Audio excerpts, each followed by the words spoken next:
kakatteetu haala guyyaa du'aa kootti isa na gargaaru sittan kooluu gaala.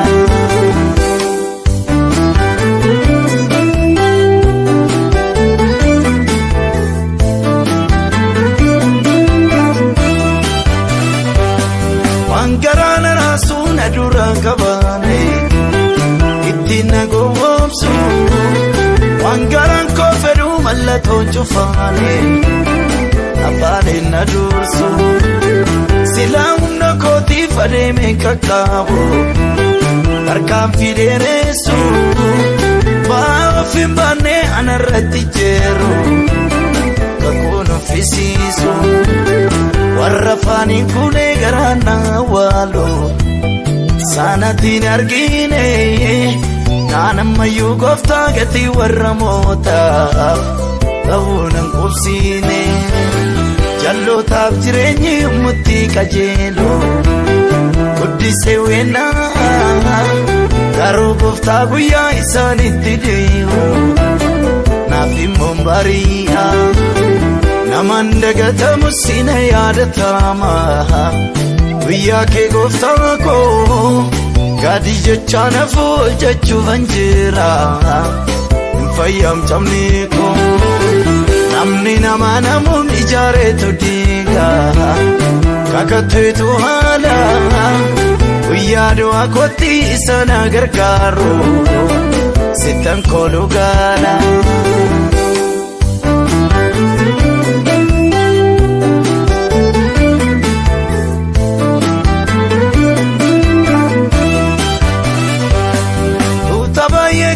Firan nabinama oohee na gargaaru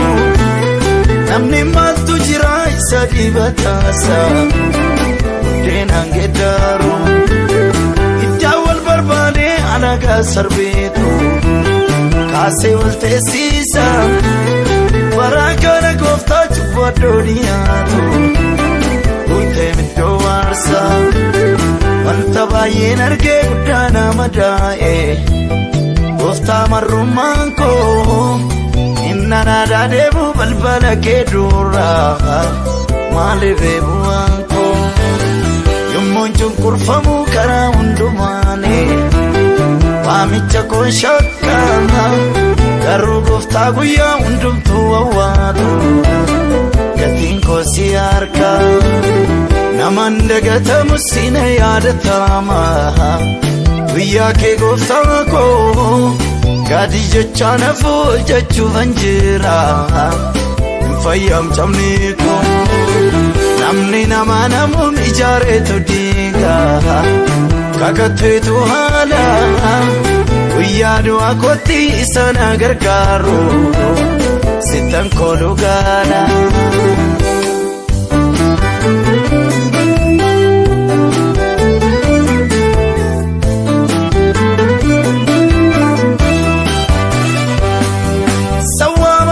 Sakkan hin milkoomne kiyyoo diriirsaanii waan baay'een na lolaa kan hin geenye laafaani argame sanaanii kaayyoo fashaleessuuf jechi darbatamu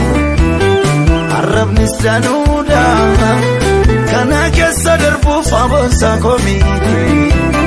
gooftaa maalangoodha kakuu eeguuf jecha utuun nu qaqqabu yaanu kabalame warri gowwoonni illee lolaanatti baaru uleedhaan naaname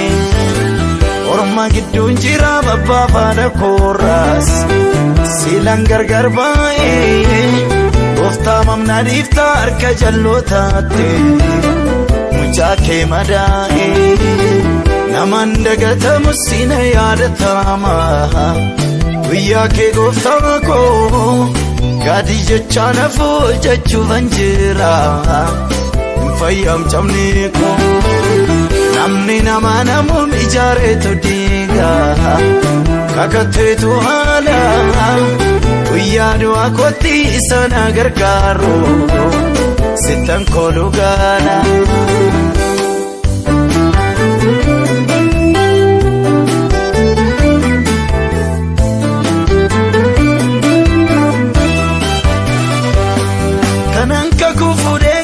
isaa guddaadha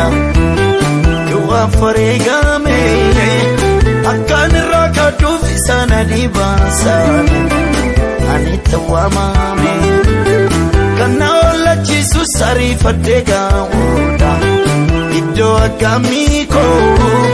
deebuu koona guutii rarraasaa nan biise adaraa garaa koo kiyyoo tarkaanfadhee miidhama ulfaata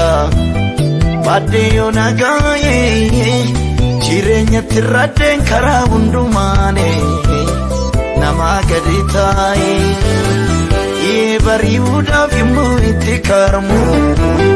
dukkanni itti caala sanyiin facaafame iji isaa jalqaba tortoree biqila kakuun raawwatamu yommuu jaalagaa.